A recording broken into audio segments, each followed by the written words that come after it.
I'm here today with Robin Thatcher, who you can find on X at The Secret Invest 2, which doesn't really explain what his name is, but we'll come on to that. There's a whole And story behind that one. yeah. We don't need to go down that rabbit hole. And you can also find him at buythebooksaccountancy.co.uk. So, like me, he's an accountant, but please don't let that put you off and stop the podcast now because we will hopefully cover some interesting stuff that isn't just numbers. So, hi, Robin. Thanks for coming on. Thanks for having me. It's great to be here. My handle, obviously, on Twitter is The Secret Invest 2, but you'll actually find me if you search for the Bitcoin and crypto accountant now.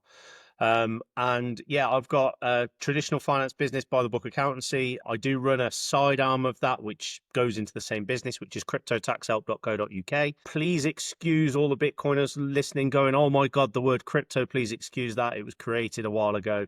But yeah, that's pretty much me. I run those businesses. I do it for myself. It's just me in the business. So, if anyone comes to me, they know they're dealing with me. Where I usually start, Robin, is I ask people of their earliest memories of money. Do you know what? This is such a hard one, and it's something that changed everything when I read the Bitcoin Standard. My earliest memory of money is probably back really when I was about 15, 16. I started earning it. But I also did business at the same time. And you sort of, I mean, I won't talk into education too much, but you learn some basic bits, even in business, that's very basic. And your relationship with money just becomes very different. I think to what you realize when you become a Bitcoiner.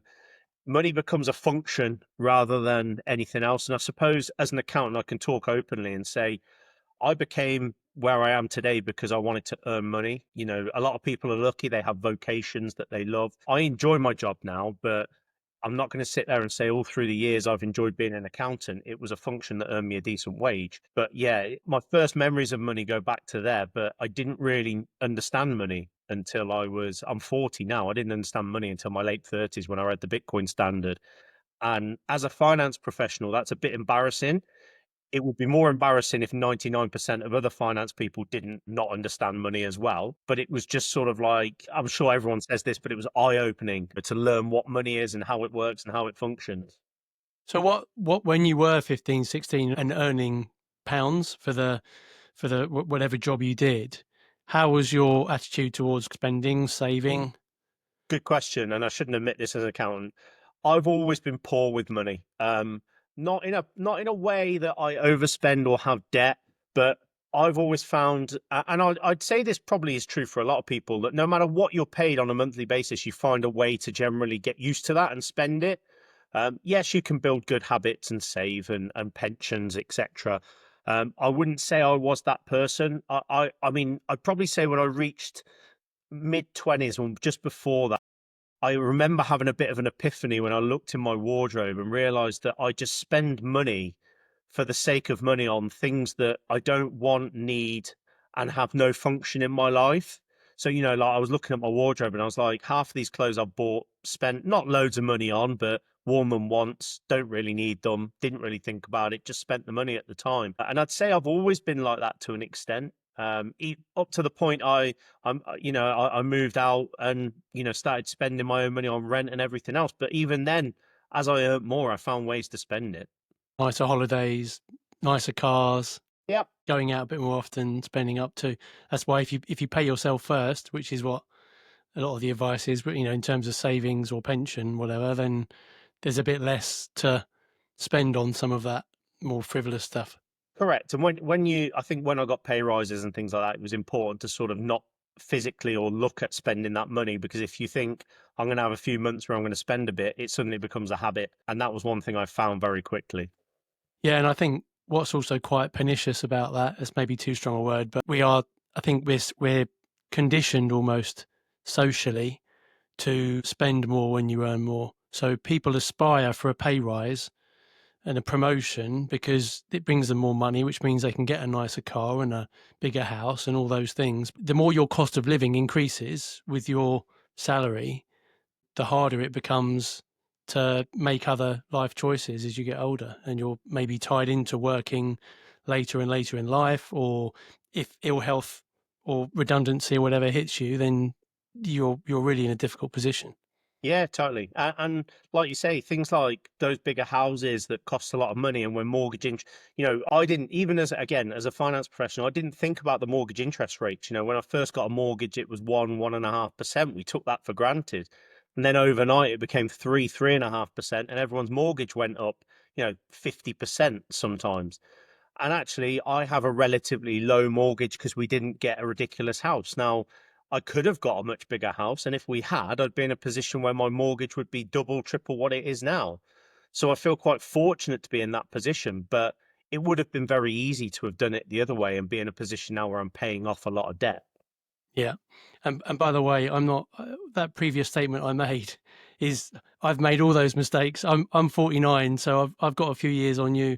And in some of my younger years, I dread to think how much money I've wasted on stuff that I shouldn't have wasted money on. But we live and learn, and I'm sure anyone who's in their 20s listening to this now is probably still going to make some of those mistakes. But I was invincible at 24, mate. I was never going to die and I never needed to think about the future. Whereas now, all of a sudden, it's a lot more realistic proposition. so what about other influences around you? Maybe teenage years and into your early 20s, family, friends.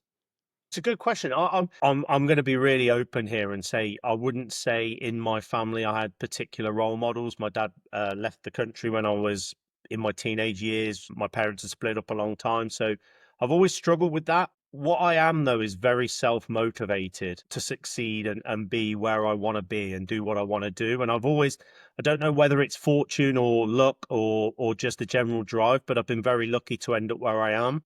I remember, and this is one of the things that will always stand out. I wasn't close to him, but I worked a job when I was about 2021. And I remember speaking to the MD at the time. And I said, he asked me straight, what do you want to do in life? And I said, I want to have my own business one day. And he said, the only advice I can give you is if you want to be in business, you need to know the numbers. And if you know the numbers, you'll do all right. And he was a qualified accountant. So always that I didn't go to study until about 4 years later, but that always sat in the back of my mind. Being entrepreneurial anyway, which I always have been, it's something you have to embrace within yourself. You have that inkling of sell stuff on eBay, buying and selling, those sort of Del Boy things that people talk about. It's just natural to you. You think about it. You think, is there a way to make a profit off things? And then, as I say, I went into accountancy and everything changed from there. In accountancy as such, I never really had the same sort of role model, but I did have people who I looked at and was envious of their position when they had their own business and things like that. And that was where I wanted to go. So the reason you went into accountancy was as a means to an end for owning your own business, or Correct. Yeah. for, Originally, yeah. okay.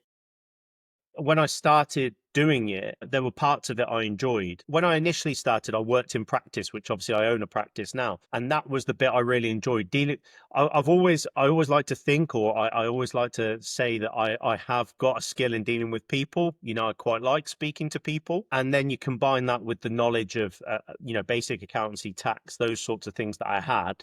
It made sense, but the expression you have to kiss a few frogs to get to your prince was the same in the job market. I had to kiss a few frogs to get to my prince. But I ended up here and it was all, you can say it was meant to be if you believe in that sort of stuff. It was all luck or meant to be, but it worked out. Well, good fortune to call it that. I mean, I suppose the other thing around you saying that you're good with people, that's not every accountant isn't great with people, are they? When when you've got good skills with people and you can do the numbers, it's an extra feather to your bow. So, Yeah.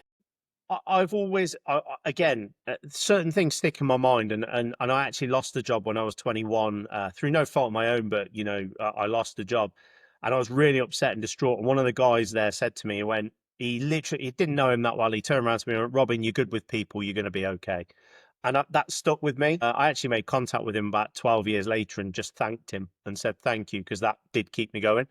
But those sorts of things, I mean, to your point, I remember when I first started accountancy, I used to turn up to my clients and they'd say, oh, I expected someone in a pinstripe suit with an umbrella, that sort of thing. And it is true. You have to talk to people with personality. And it's not a secret, source, but I think that probably the number one thing I do, my brain works really simply. So what I will do for people is break it down into a really simple example for them to follow. And I find people really gravitate to that and find it really easy to follow and they enjoy that. And not many people do it. I never understood why, but it is because my brain works that way. Yeah, I think that's really important, and I try and do the same. I'm more on the sort of business analytics side of finance rather than doing tax returns and all those kind of things. But it's the same thing. You're dealing with, I don't know, marketeers to try and present to them the impact of a campaign has had on sales and profit. But it's so many people in finance like to talk with the Correct. technical jargon, or in fact, it's probably true of any profession, where it's a bit more technical, to actually try and really engage with people who don't have those same natural skill sets, for want of a better phrase, is it's quite a powerful approach if you can really find the words and the explanations that allow them to understand it. Yeah, and the empathy point as well. Understand that the way normal people think, just because you say, I'll always say, I'm not HMRC. My job is to put myself in HMRC's shoes as well as the customer. Doesn't mean I agree with it, but it means that I'm trying to put across their point of view and the way they'd look at it. And that's my job, really. Talk to me about the evolution from being a general accountant to specializing, because I guess now you are a specialist, right, in crypto and Bitcoin. I'm going to say this. I say this all the time, Gary, and I sound really big headed, but it is true. I promise you. I'm one of the top cryptocurrency and Bitcoin. I'll put myself number one in Bitcoin from an accountancy perspective, but in crypto, I'm one of the top, few. If someone came to me and said, name 10, I couldn't. I'd name six, and I'd be in that six, and they'd be the people I'd recommend. So, how did I come to that? Again, I'm I like to say that I'm humble. I would say it's luck more than judgment, but I joined the market probably 2020, 2021, literally around the bull market cycle, really, the last big bull market cycle in 2020, 2021. And I got involved. My genuine thought process was the world is going digital. Digital currency is going to be the future. It has to be. And that was just a thought process. It was not through reading. It was just a thought process. So I researched crypto and got into it, and I did what everyone did, where you're trying to make a 100x on a picture of a dog or whatever it was at the time. It was a lot of DeFi, a lot of, it was in consuming. You make money, you lose money, ended up about even. And all the time, obviously, Bitcoin being the number one coin outside of, fiat coins. Um, I sort of looked at it and realized that if I'd just gone into Bitcoin at the time, I'd have probably made that money and lost that money, but ended up in a better off position at the end of it. So I got in that way, and as I was doing it from a tax perspective, you naturally look at the crypto assets manual, and I think if you read the crypto assets manual and you're familiar with HMRC, you're already ahead of 99% of other accountants. So I sort of got in from that route, and it just grew from there. The network of people that don't have the support, and again, it goes back to being good with people and understanding. But a lot of accountants work a certain way. They're maybe a bit older. They charge by the hour. They're going to charge you to walk through the door or look at an initial call or consultation. I just take all that away and strip it back. Let's have a conversation and see what you need and see how we work together. And then if we can work together, let's make sure the number, the quote is upfront and honest, and people know what they're paying, and there's no hidden charges, and there's none of this charge per hour, charge per minute, no blank checkbook, I call it. If you're going to pay something and I say you're going to pay it, you're going to pay it. Unless you add a load of work to it and I say, hang on, I need to charge extra. If I don't say that, I'm not charging extra. And if someone comes to me and says, Robin, you didn't say you were charging for that, I'll say, okay, that's fine. That's my fault. I won't charge for it. It's that sort of approach, I think, that did me well. And then it's just having those conversations. South Gary, how deep this rabbit hole goes, how many people there are, and how many people talk to other people, and communities everywhere. The amount of times that people have come to me and gone, "Oh, you spoke to X, Y, and Z last week, and he's in a group with me somewhere, and I just wanted to speak to you," happens all the time. And just by doing that, you grow. And it became such a huge part of where I am. But it's also the part I enjoy. Whether I'm a Bitcoiner or not, which I am, I enjoy the crypto side because I'm working in a market that's quite fun to work in. So doing those taxes, analyzing those transactions, looking at the blockchain, it's all fun to me. And then obviously the Bitcoin arm going forward, Bitcoin's my passion. Bitcoin's where I want to be. And it's where I think the world's going to be. So just having that knowledge has grown it tenfold. People listen, people want a person in that position. and they want to be able to talk to someone openly about it. Are you surprised that there aren't more accountants like you about? Do you think that's because we're still early in Bitcoin, or do you think it's because a lot of people who have crypto and Bitcoin and trade it just don't report?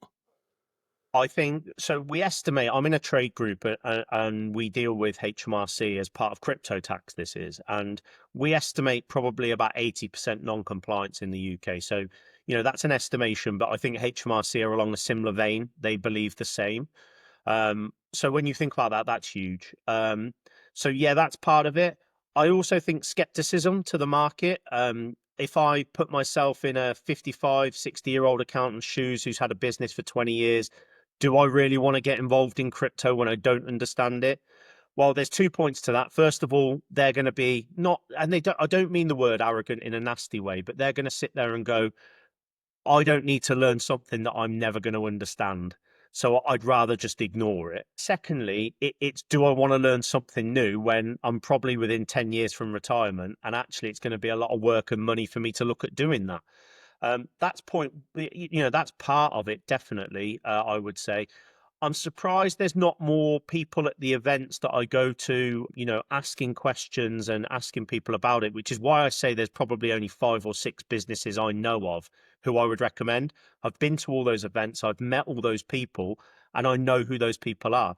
If someone came to me and said, I've spoken to X, Y, and Z, and I've never heard of them, that raises flags with me. Why are they not at those events? Why are they not at these trade groups? Why are they not asking these questions?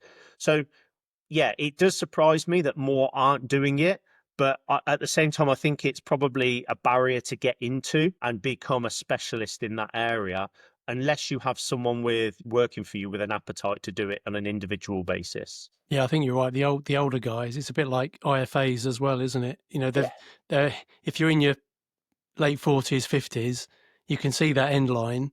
You've already got an established client base, the majority of whom probably don't buy crypto anyway. So you've got no reason to really support that.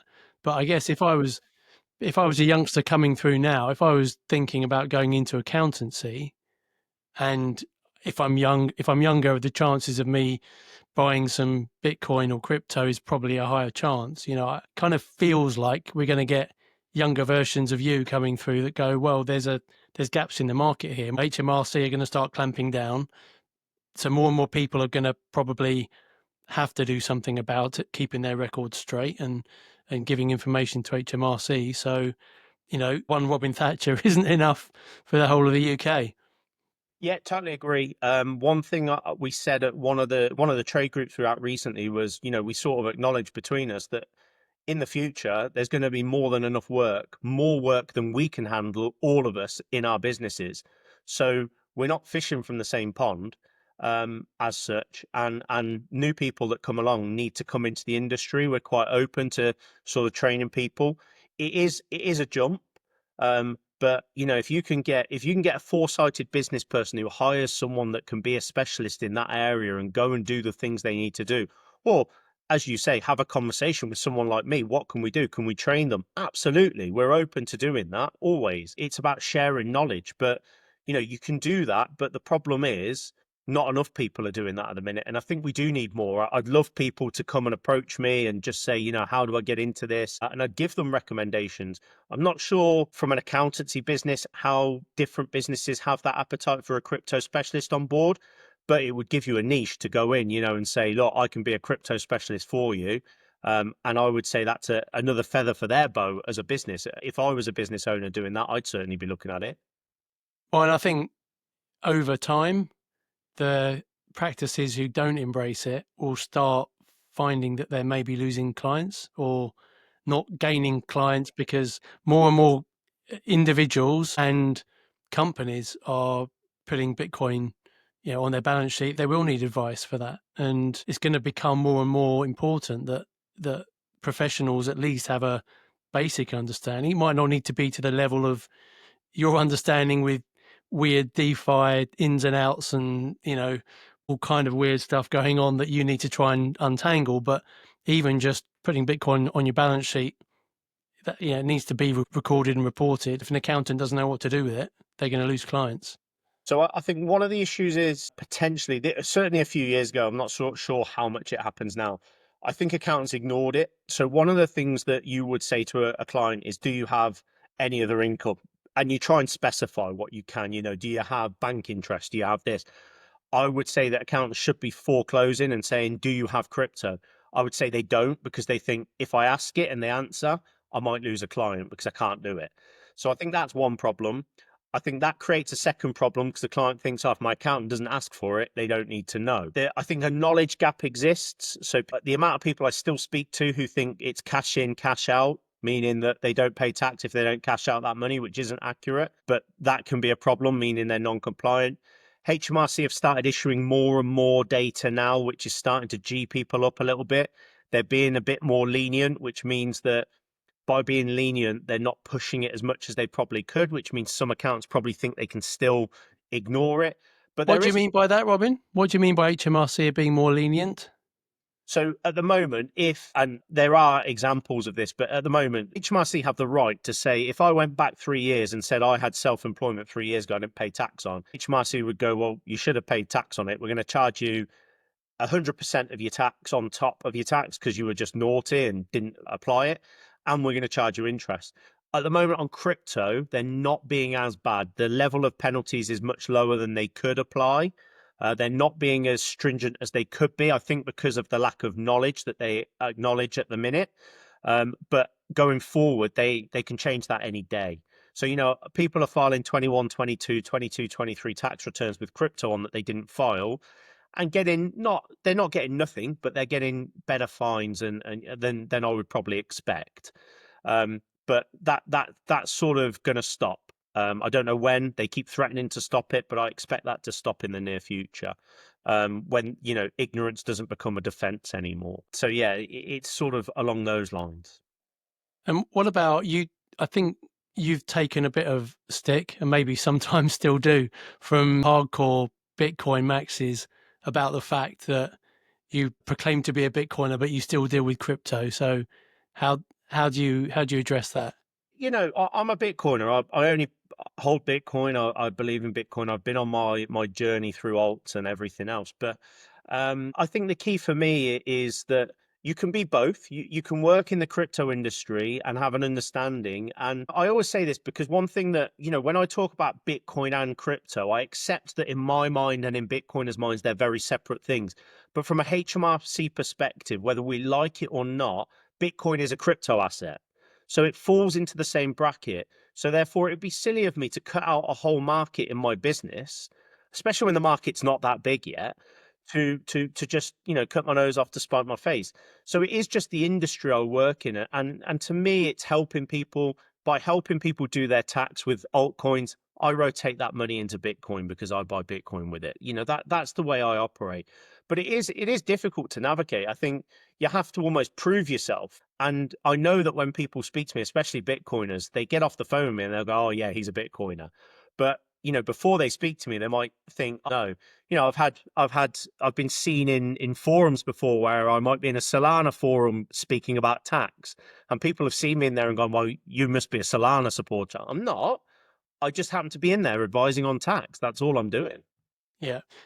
With clients, do you ever try and encourage them to rotate out of all coins into Bitcoin, or is that just not your remit? Is that unless Not my someone asks remit you? at all. I mean, I can talk about my thoughts, and I'll be very clear they're my thoughts, but I can't give advice or try and not force people, try and push people a certain way. People do it to me. What, have you not heard of this coin? Are you not in Yeah. this coin? That's absolutely, not my bag really. I'll just go and plod along and do what I do and let people do what they do and help them with the tax. And then I might refer them, go watch What's the Problem and then come back to me or Yeah. something like that. But Go I'm and read the certainly not Bitcoin here to, standard and then yeah, see how I'll much tell Solana you want to keep hold of. I'll tell them my journey, and then they can make their own minds up. But people also, and I'm one of these people, you have to make your own mistakes to get to your own end goal. Yeah. Yeah. I mean, if you're a vegetarian accountant, you might still do accounts for a meat eater, right? I mean, it's 100%. and I mean, it doesn't mean you can tell someone that they shouldn't eat meat. It just means that you can tell them that go away and read this on what meat does or how it's produced, or, to use that analogy. Yeah. It's exactly the same concept. To me, you look at crypto and I see the rest of crypto, sorry, besides Bitcoin, and I see a very fiat-led system. It's very similar. So I sort of sit there and go, I don't understand the difference. But I'm also not going to sit here and say I've looked at every single white paper to understand every single coin to know that in a blockchain future, it doesn't have a place somewhere if it works. I don't know. I'm happy with what I think Bitcoin will achieve. Yeah.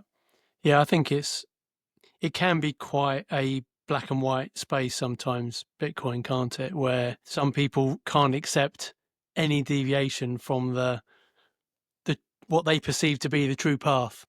But I think particularly the job that you do and the kind of the business services you provide, you'd be cutting off your nose to spite your face if you only dealt with Bitcoiners, because it's Well, just not practical. if we're going to go to a purist Bitcoin example, most people will tell you that you should hodl and never sell. If people never sell, I'd never have a job. Yeah, yeah, absolutely. Yeah. And actually, another question I was going to ask you, Robin, was if by some miracle capital gains tax on Bitcoin, or crypto, whatever. Most of us, we're certainly interested in Bitcoin most. But if capital gains tax was eliminated, how does that affect your business model and the work with your clients?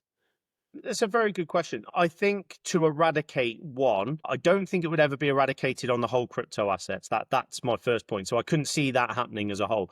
Could I see it happening on Bitcoin? Yes, if the right progressive government comes in. You see, like Germany, for example, they do it on over 12 months if you hold Bitcoin. So, I think those progressive sort of taxes could come in. Would it affect my business? Yes, absolutely. If that happened, it would affect my business. But we normally, when we see these things, we get a lot of warning for them.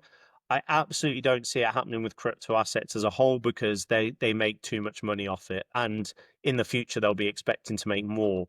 I think with the potential of what we believe and I believe Bitcoin will achieve, I think at some point they may look at separating it and making it a bit more tax efficient to try and encourage investment in it. But I listen, I'm going to be honest. I think if from a UK perspective, I think we're 5 years off anything like that. And in 5 years' time, I'd like to say that I'd be in a position where I wouldn't need to worry about it if it was, if my whole business model did change. Yeah, and 5 years is probably optimistic, I suspect. 5 years is optimistic, but that's why I say I think we're 5 years away, and that would be if the change was initiated today. There's Yeah. so much that goes on in changing legislation, acts, tax, even the self-assessment form. It's such a hard thing to change that it takes a long time. Yeah, I mean, even reform is on some level will be more radical, certainly, than Labour and the Tories, but they were still talking about reducing it to 10% capital gains tax. which which would still leave a good amount of room. But I think they will talk about it. I think if they did it, that's fine. Changing the tax rate's not a problem. It's when you start going behind the scenes and changing things and trying to, crypto assets is we know there's thousands, if not millions, of different coins, NFTs, all of this stuff. If you took tax off that, it would be so hard and complex because people would start rotating assets into them. You could potentially have an NFT that had an asset associated to it. Suddenly it's capital gains tax free. These loopholes would, and that's just me thinking off the top of my head, these loopholes would become so easy access that people would just start doing it and it would become a problem. Yeah, for sure. So when it comes outside of your professional life, then how are you with family and friends when it comes to Bitcoin? I don't even bother, if I'm honest, Gary. So I've tried what I've started doing. My children, I've tried to teach them about inflation. That's where I've started. I'm very Joe's video, and I said this before Joe's video, but it's very true. I think when you're educating people or trying to educate people, it's important to not say this is the answer. It's important to say this is what the problem is. So I've started trying to teach my kids that this is what the problem is. You talk about earning money, but earning money is only great if you understand money and how it works and what's happening to your money. If someone said to you, you've got 100 grand in the bank, you'd probably think, yeah, that's great. But then what if I ask you in 2 years' time when that 100 grand can only buy you 80 grand's worth of goods? Well, suddenly you're thinking, well, where's the difference gone? I've started teaching them about that. In terms of Bitcoin, I don't orange pill people. It's a bit of a, a bit of a thing for me just because it's very difficult to do, I think. And, the expression always sticks with me is you won't find a Bitcoiner who doesn't believe in Bitcoin once they've done 100 hours research. Most people won't bother doing 100 hours research. So that's where Joe's video helps. You can give it to someone and say, there's 45 minutes of your time, give it a go. But beyond that, I don't have, not just the capacity, I don't have the brain capacity to try and teach people. I call it BBC News vision, where people have got that vision and they don't want to understand otherwise because they look at it and go, well, BBC News told me this. The biggest thing anyone needs to learn Bitcoin is an open mind. And I think most people don't have that open mind because they're willing to believe everything they're told. And that makes you sound like a real conspiracy theorist. And I used to say, I'm not a conspiracy theorist, but I think once your eyes are open, you have to be to an extent. Yeah, and I think it's a balance because some of it is just societal and cultural that we've all grown up that way.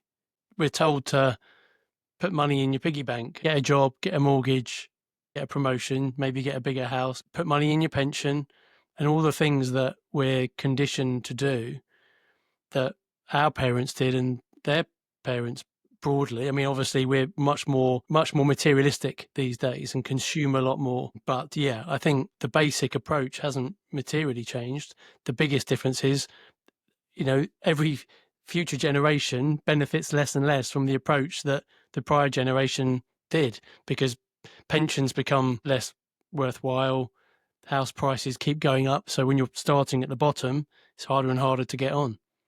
And I think growing up in society, I watched a lot of TV and things like that about people who did make money. And I think from the 80s, that the biggest thing that people made money on probably mostly was property. Property made a lot of millionaires.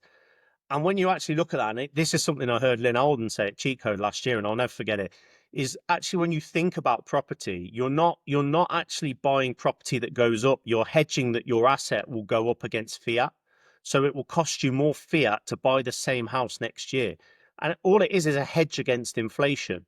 And once you realize that, it sort of changes everything that you think about. All anything is a hedge against inflation. You're trying to just beat inflation. And that's not usually possible.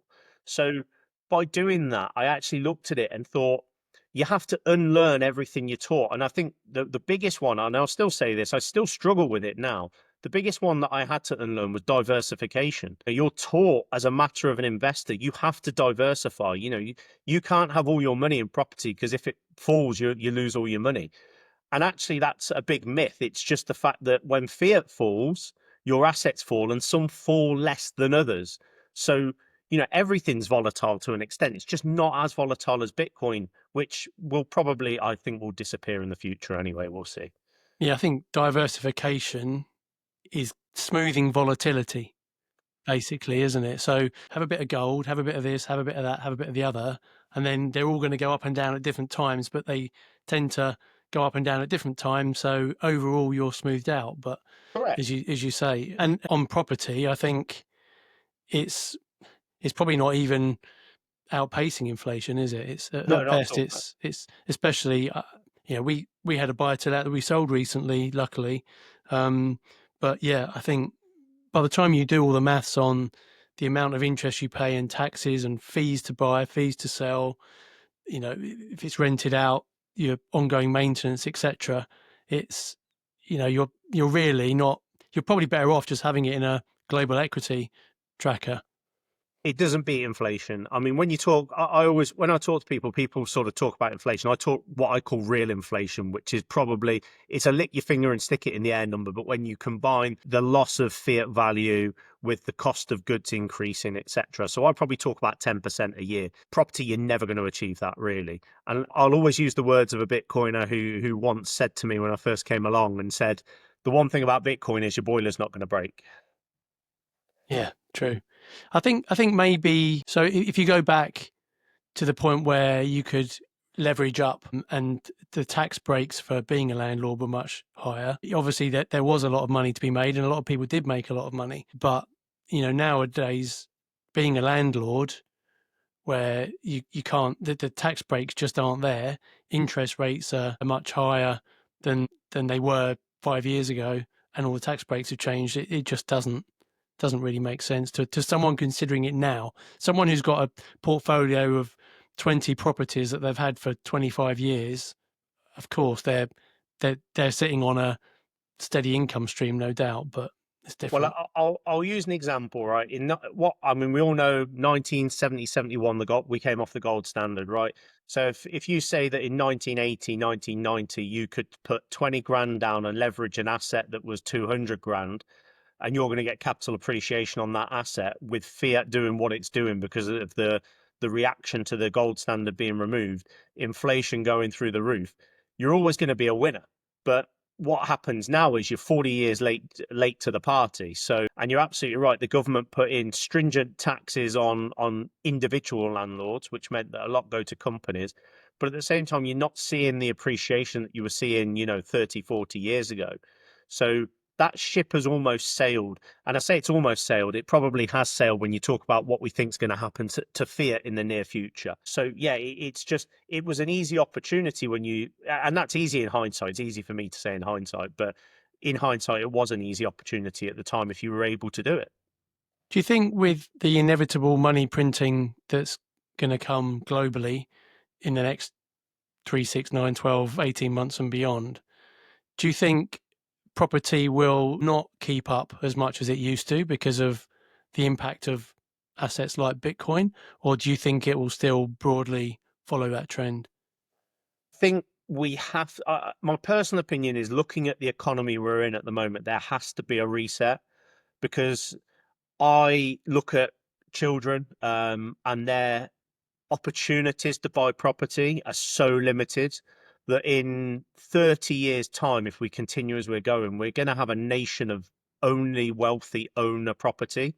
Not even, working class people can achieve that because, saving 20, 30 grand to pay for a house is almost impossible. You're then paying most of your wages towards mortgage and costs.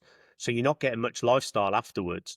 So I personally believe, and the same can be said with rents. Rents are going through the roof, which is part of the problem.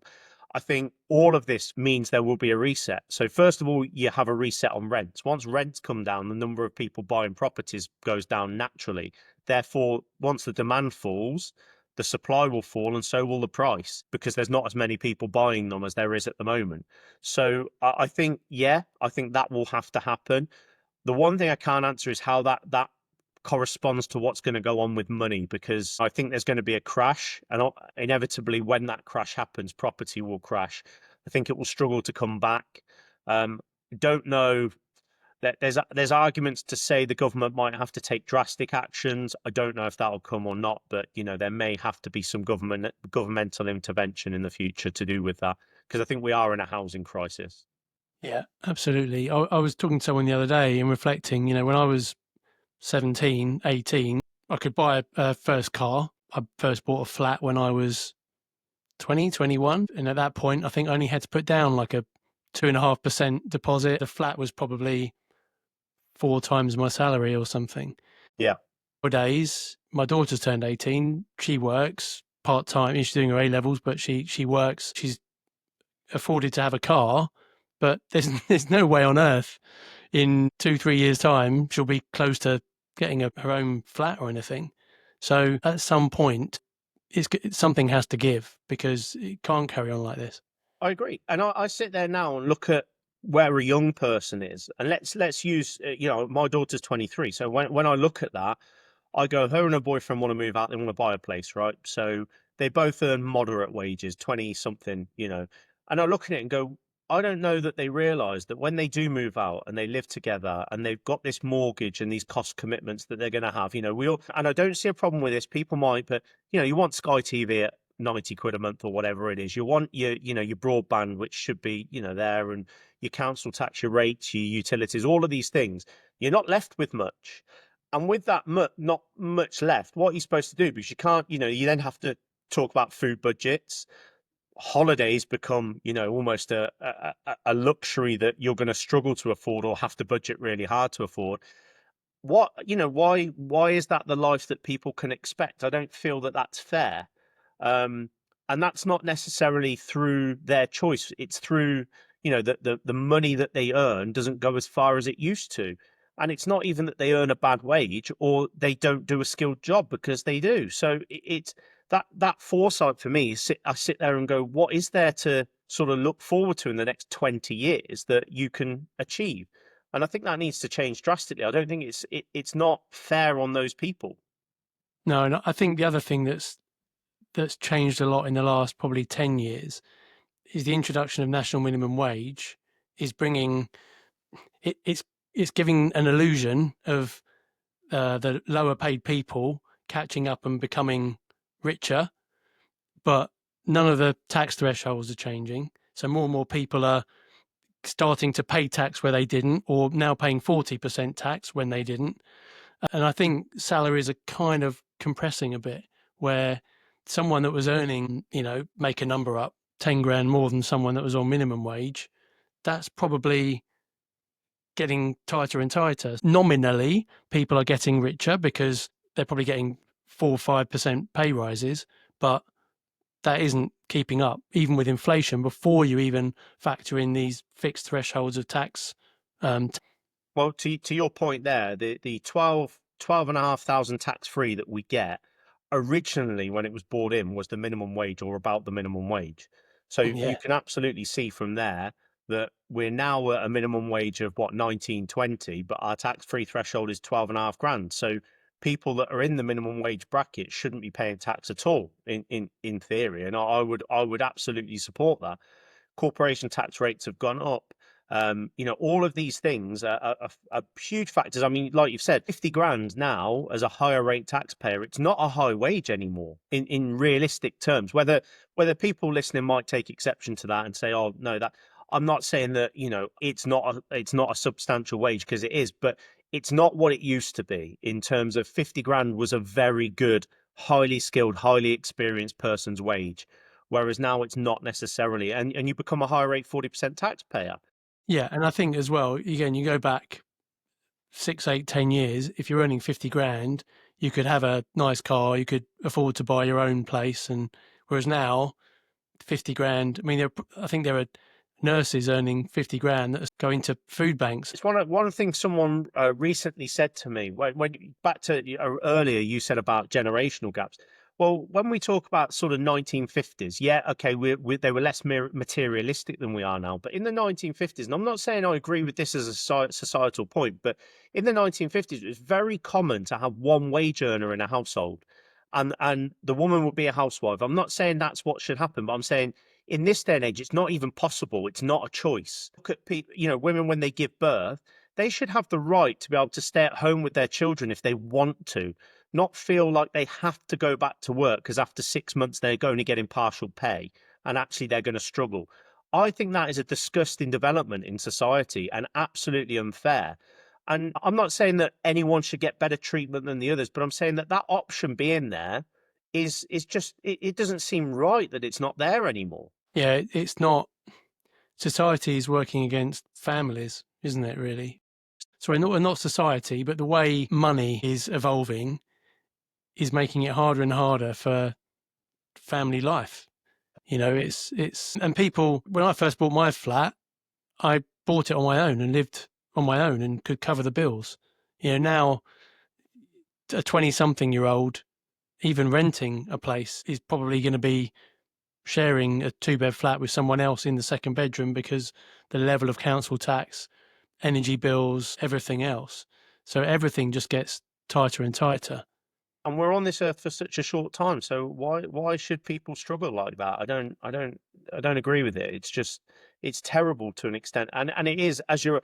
It's a fiat thing. I mean, to quote Lawrence Lepard, "Fix the money, fix the world." Right. So I genuinely believe that. Yeah, I do too, but that's the thing I think that is the hardest conversation with people outside of Bitcoin, because it just seems absolutely ludicrous to suggest that things like global wars and poverty and drug abuse and obesity and all of these things are because fundamentally we have a fiat system that is working against the benefit of society.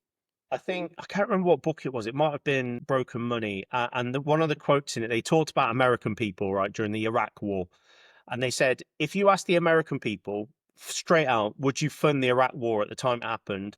Because of 9/11, they'd have gone, absolutely, yeah, no problem.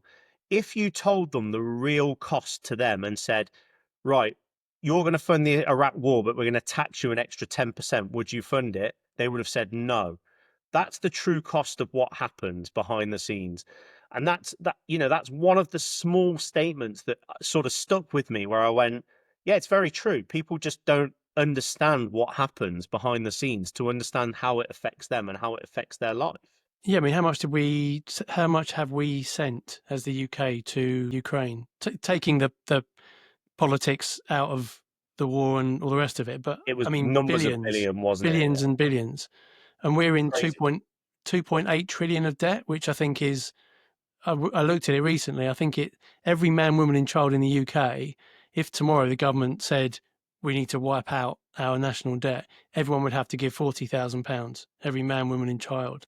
I think average Joe on the street has no idea about that.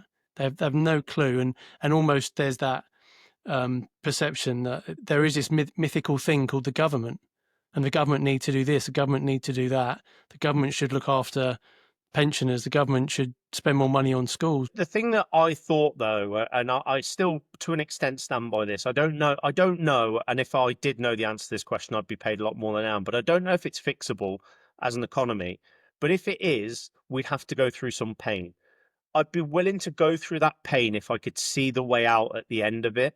What my issue is that I don't see the way out. I see the status quo, where in 3 years' time, we're going to be in the same position with a new government, blaming the last government for the hole that we're in, not fixing it, but papering over in it by taking a little bit from us that will cause more problems in 4 years later when we've got the same issues. I want to see the other side, and that's what I really need to see, the other side of where we come out, because I think there's no doubt to fix it we have to go through pain, because you're absolutely right. Where does it come from? It only comes from one place. But I'd rather see that pain and say for 4 years it's going to suck, right? But in 5 years it's going to be great. I don't know if that's possible. I'm not saying it is. I'm not naive, but I'd prefer that sort of answer to the question, if you like. Yeah, but I guess part of that would rely on government to massively reduce in size, and governments aren't incentivized to make that happen. And I think that the most pernicious thing about it is every generation puts more pressure on future generations that haven't even been born yet. You know, it's funny. I heard it was on a podcast only the other day, someone saying we aren't actually in a democracy because we're making decisions now that are putting financial constraints on unborn, unconceived children of the future who are going to foot the bill for this, but Yep. they're not voting for it. They're not making those choices. It's people that are alive now that can overspend, and it doesn't really matter. It doesn't really affect them. If I look at one thing I'm really miffed about, if you like, is the state pension, right? Because I look at it and go, I pay into a state pension, whether I like it or not, I pay into it because I have to via national insurance. I am Well, under no. technically you're paying for current pensioners, aren't you? You're not paying into a pension for you. It is by definition a Yeah. Ponzi scheme, by Yes. very definition, Yeah. right? Yeah. So my frustration with that is I don't believe I will get any state pension at all. I think they're going to have to scrap it at some point because that pot that they keep taking from every year is going to get smaller and the pot that's taken from it is going to get bigger. So it will either be inflation readjusted, I will get nothing. Let's say I don't know what it is today, but say it's £60 a week. In 20 years' time or 25 years' time, when I can take from it, it's still going to be £60 a week, and £60 a week won't get me a toilet roll. That's the sort of state we're in. And I look at that and that really miffs me because the decisions that are being made today are going to affect me in 20 years. And I'm not going to get those. I might not need them, and hopefully I don't. I'm not saying I'm going to be, on the poverty line because I won't. But I'm saying that frustrates me because I'm paying into it, and it is by definition a Ponzi scheme that won't exist, or if it does exist, I'll get not a lot. Yeah, I think my view on the state pension is it will end up being means tested. Yeah. Rather than and actually I'm not anti that. And if it means we can get out of, maybe that wouldn't be enough to get us out of inverted commas the mess, but it would help. Everyone who is of retirement age gets a state pension, even if they're multimillionaires. So in that extreme case, that does seem a bit crazy. I agree with you. It wouldn't bother me. My issue is that I'm paying into it, that bothers me, and it is being taken each year, and it's compulsory. Yes. So, I mean, I get why they have to do it because it's almost too far gone now, right? They're never going to stop it because if they stop it and stop certain people paying into it, they're going to be in even more trouble. I agree with you, and I don't. But if you do look at that, it's going to have to be means tested because you're going to have people of retirement age who can't work who won't get anything. Yeah. But then maybe that's not a pension; it's another kind of welfare payment, or it's there's no easy way, is there? Because we're in such a deep hole. That's the We trouble. are. But what again? We don't want to make it overly political, but increasing taxes for individuals and corporations is proven in many countries over many years to not help improve the problem. When the last budget happened, they had an expert on the telly, and they literally turned around and said there has never in the history been a chancellor that's taxed their way out of a deficit. And the only thing they're trying to do is tax their way out of a deficit. So, I'm looking for progressive policies on specifically on tax. I mean, that's my wheelhouse, right? But on tax, I'd love progressive policies, things that show that they want innovation, they want commerce, they want these things to come in, not they want to force it out. I'm going to mention Dubai, not because I think it's the greatest place in the world, but their tax policies are fairer. But what they're doing is creating an economy that's going to be buoyant by doing so. And as such, that just enhances the country. I know it's a rich country, I know it's an oil country, and I know they don't necessarily need the tax revenue. But what they're trying to do is create a future economy that makes sense and works and is sustainable by itself. And that's actually very clever. And that's something we're not doing.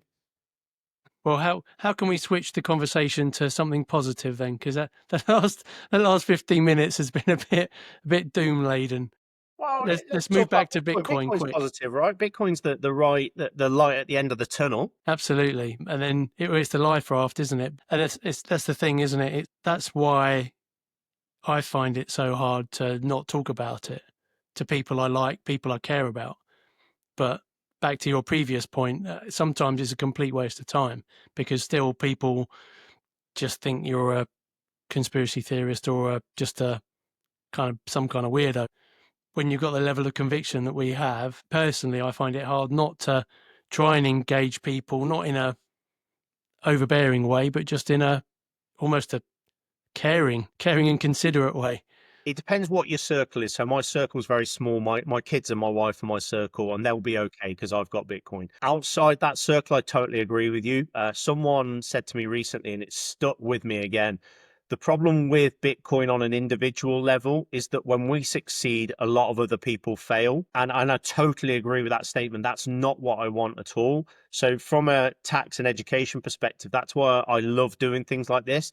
I mean, one of the things I do, Gary, I don't orange pill people, but I'm literally writing to universities and schools, and I'm going to go to Le Mans School, who you probably know, and talk to them and do something for their kids. I'm talking to universities about doing guest lecture spaces, not just on tax, but on money, because I want people to understand money like I understand money so they can make their free decisions knowing what I know and understanding what I do. I think the reason, I don't orange pill people goes back to, we all hear those things, it has no intrinsic value. I hate that statement with such a passion that I have to rein myself in. And I heard Joe speak recently and he accentuated it really well and said, intrinsic value is in the eye of the beholder. If I'm drowning in some water and you offer me a gold bar or a rubber ring, I'm going to choose the rubber ring over the gold bar. It's got more intrinsic value to me. So it means nothing, the word intrinsic value. But those sort of comments really, they don't rile me, but they just make me think, I don't even know why I'm bothering. But I do want to go and educate people, and I do want to be out there talking about Bitcoin so that people can just go away and do their own research. Read one book. Like Bitcoin Standard technically changed my life. I've read others that are just as good. Bitcoin Standard was where I started. It was talking in a certain way. If I can get someone to read that or watch What's the Problem, then yeah, it's a great start. I think from a point of view of just me, a lot of people don't necessarily to just listen to the person in front of them. They need to go away and do their own bit. And that's where I think Bitcoin struggles, that barrier to entry of how much you need to read or research to actually take the time to understand it.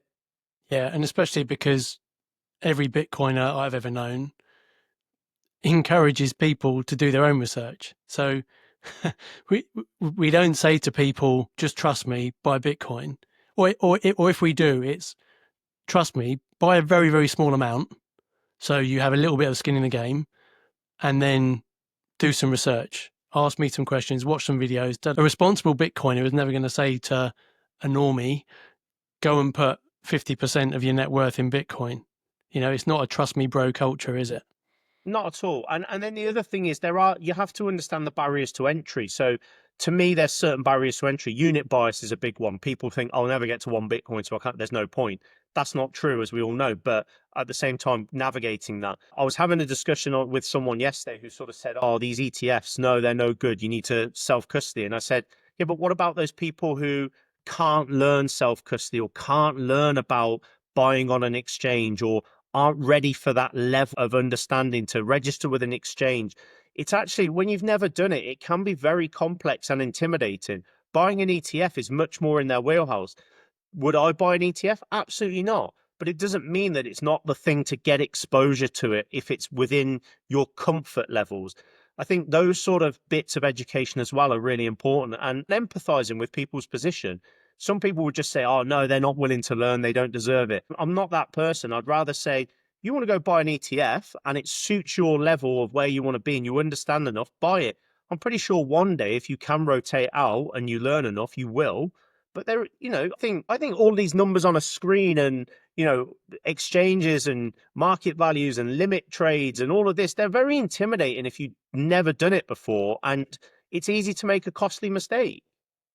We're coming back slightly to that sort of the toxic element of Bitcoin, which is there is one way to do it, and it's self-custody and, spot Bitcoin self-custody. But I completely agree with you. There has to be accessible on-ramps for people either that don't have the technical expertise or knowledge, but actually, yeah, my view is the same, which is if someone finds Bitcoin by buying a little bit of MicroStrategy in their ISA, great, because they'll then have a vested interest, and over time, it increases the likelihood of them understanding more about Bitcoin and self-custody and the aspect of freedom money and everything else that goes along with Bitcoin, beside just, I bought this share because it looks like it might go up in price in fiat terms.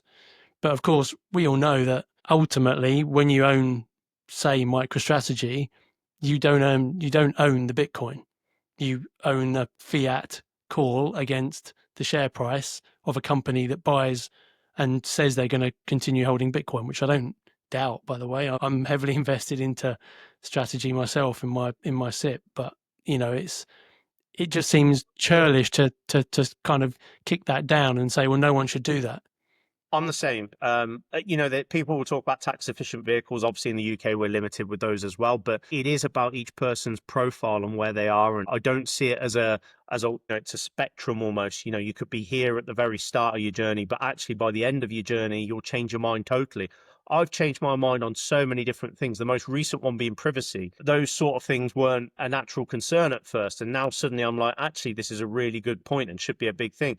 But a lot of people won't be at that stage. There's another thing with the ETF. Some people might think, well, actually, in many ways, regardless of government, ETFs are much more private. They're much more, from that capacity, no one's going to go on chain and be able to find it because they can't. So, these things all add up. It's different people's risk profile, but as long as they go into it with their eyes open, you'll have people that will say the absolute opposite and that want to be 100% or 1,000,000% self-sovereign. I totally respect that. That doesn't mean that they're right or wrong. It just means they're a different journey to me. That's great. When I interviewed Joe Bryan, he almost gave me a heart attack when he said that he doesn't think that SIPs will even exist because the government will just come and take all the money. So, do you have any view on how quickly some of that? Again, I'm at risk in going back into the doom cycle again. But just as we're talking about SIPs, do you We have think to be there's a risk? realistic. I think yeah, it's easy to say that we're going into a doom cycle, but you have to be realistic. Do I see it happening? Yes, almost undoubtedly. I think the fiat system is going to fail over the next X number of years. Don't know how many, but I think it's going to fail. Part of that failure will be governments will grasp. they will grasp at whatever they can get. They're talking about ISAs, they're talking about pension gains, they're talking about SIP. All of these things will come into the scope. And what those things will do is, I mean, I don't know if you've seen, Australia's just brought in a law on, they've passed a law, I believe, on if you earn over 3 million, they can tax you on unrealized gains. That is phenomenal. And Peter Dunworth, who I'll mention from the Bitcoin Advisor, he said to me once, if this bill passes, which he thought it will, the rest of the world will follow. Once one does it, the developed world follows. Now, let's put that into perspective. Let's say you've got MicroStrategy and you bought it at 100K and it suddenly becomes 3 million in your pension as Bitcoin goes up. What you've got there is a government that's going to go, you owe tax on that 3 million. You haven't got the tax to pay, so the only way to pay is to liquidate. That's I do see that coming 100%. I don't doubt how that can happen, because it will be the act of a failing government and a failing fiat system. And that's why, in my opinion, self-sovereignty is important. But I understand some people won't be on that journey yet because they won't necessarily think that's a realistic use case, or they might be not at that point in their life where they think it will happen in their lifetime or whatever. But yes, I see that realistically happening. I don't see how it doesn't happen. Yeah. Just as long as it's past the point that I'm 57 and can access my pension, it's fine. I think, yeah. I mean, it's one of those things, isn't it? I think we're all in that boat where we think it might happen by then, it might not. But I just can't see how, all of these things that we get at the moment I'm not saying we should take them for granted. They're things that should be given, but I can't see how that doesn't get worse before it gets better, because you can't just keep increasing tax rates. You'll have to find ways to tax other people's money, and that's coming. I just can't see how it isn't. Yeah, I agree. It's funny, I used to look at my SIP as my future, basically, and this is as well before the rules changed and it was outside of your inheritance tax as well. So I thought, actually, it will also be passed on to my kids in a really tax efficient way, which has now changed quite recently. But now I think my mind's been reset. I genuinely see Bitcoin, the Bitcoin I own, is my future, and it's almost like they're fake numbers in my SIP now. I just try and, I've got MicroStrategy. I bought Smarter Web Company at the IPO, and I bought more as it goes up. And I know a lot of people think Bitcoin Treasury Company is going to be the shitcoin of this cycle, etc. So maybe I'll ask, you can give your thoughts on that too. But it's almost like, well, if it is or it isn't, it makes no odds, because like my SIP, I can't bank on it, because until I hit 57 and I can get at what I can get at, anything could change between now and then. Anything. Not real money. I totally agree. I couldn't agree more. It's one of those things, isn't it? You don't know what's going to happen. I mean, I say it all the time. Obviously, I have to talk to people about tax plans and things like that. And I always say to people, my individual plan is very different to what yours might be, because I don't think I can plan that far ahead yet, because I just don't know what's going to happen. And actually, what I think is going to protect my wealth right now might be very different to what someone wants to do or where they want to be. But that's because I feel that the route I've taken, I can change my mind in 10 years' time and find another way around it. But that it's very difficult to plan when you think that all of these things are coming, because I could dump it all, sit there and go, right, I can dump all my money into MicroStrategy in my pension and get a good pension. But if they're going to come at me in a few years' time, that's pointless. I'm going to get taxed on it, and I'm going to have to liquidate it, and I'm going to be in the same position anyway to pay a load of tax out of it. Yeah. Well, time will tell. Time will tell. And what's your view on all these Bitcoin treasuries? Do you think they're at risk of implosion? I think I'm not going to say they're this cycle shitcoin, because I don't necessarily think that. I am very cautious that I value things as an accountant, which means that I'm not necessarily right. But when I look at something like median net asset value or things like that, and someone says to me, well, MicroStrategy's net asset value at the moment is 1.8 and another company's is 10. Well, I'm going to pick the 1.8 over 10 any day. Does that mean I'm right? Not necessarily. We've seen it. The stock market values things very differently to what to what Bitcoin would. I've always thought that MicroStrategy, personal opinion, not financial advice, but I've always thought MicroStrategy being a low net asset value, when you looked at real estate investment trusts back in the day, they were about 6 to 7 times net asset value. So I thought MicroStrategy, and still do think their runway is a bit higher as they slow down on the purchasing. I think that runway could go a bit higher. But with someone like the Smarter Web Company, it reminds me of COVID stocks, when stocks, IT stocks were just getting inflated through the roof because there was a market of people buying them because COVID changed things, and then they crashed. I might be wrong, and I'm happy to be wrong, but that's my personal opinion. But again, I do value things as an accountant much differently to the way a lot of people do, because there are different runways than just net asset value. It just feels like net asset value to me is more close to buying one for one. Yeah. Although I suppose if you start looking at Nvidia on those measures, I don't have no idea what their MNAV would be, but it's complete. It would be through the roof, wouldn't it? Because 100%. And that's why I say, you've got price to earnings ratios, which, MicroStrategy can't really apply because it's a bit of a different. That's why I use real estate investment trusts, because they're much more aligned to what MicroStrategy is. But yeah, you're absolutely right. When you talk about Nvidia, even Apple, Google, Tesla, all of these, they're probably 10, 20, 30 times their net asset value for sure, because they're valued based on, generally, as everyone's heard, price to earnings ratio is generally priced on future earnings, which MicroStrategy isn't yet, but that's because you can't really value its future earnings on a Bitcoin treasury company. But then I do look at things like Smarter Web Company, and I bought some, I'm not going to lie, but I do sit there and think, is it just a bit of a meme coin because there's so many people buying it that's pushing the stock up? And actually, when I look at the net asset value, I'm like, that's a bit of a red flag for me. But there are other things that come into consideration, that in future it might absolutely change and come back down, and that won't necessarily affect the stock price. So, I'm not saying that I'm right or wrong. It's just, for me, I know much more about MicroStrategy to feel comfortable compared to others at this minute. yeah, I think the thing with Smarter Web Company as well, it's got the benefit of being UK based, and UK Bitcoiners that do have fiat swirling around in an ISA or a SIP, and it has got capacity to keep taking investments and keep buying Bitcoin.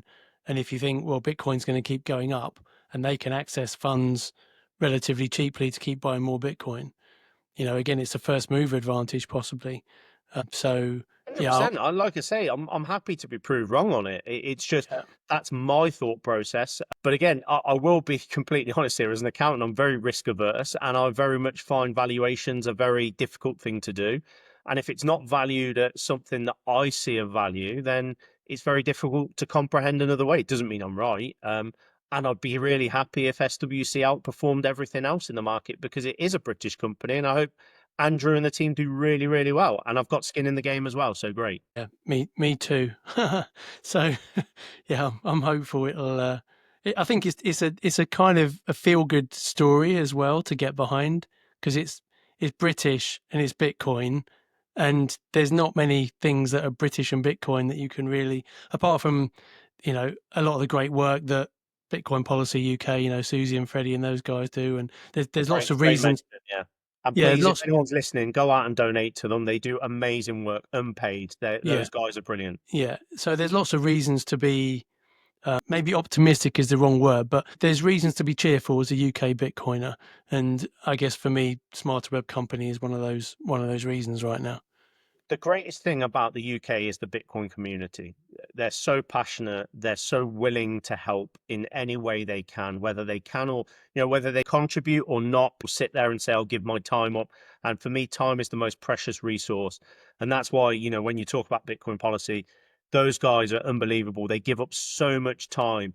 And I'll tell you one thing, you might sit there and, from an outsider, I would have thought at the start, and I would have easily thought this, so glamorous, all these places.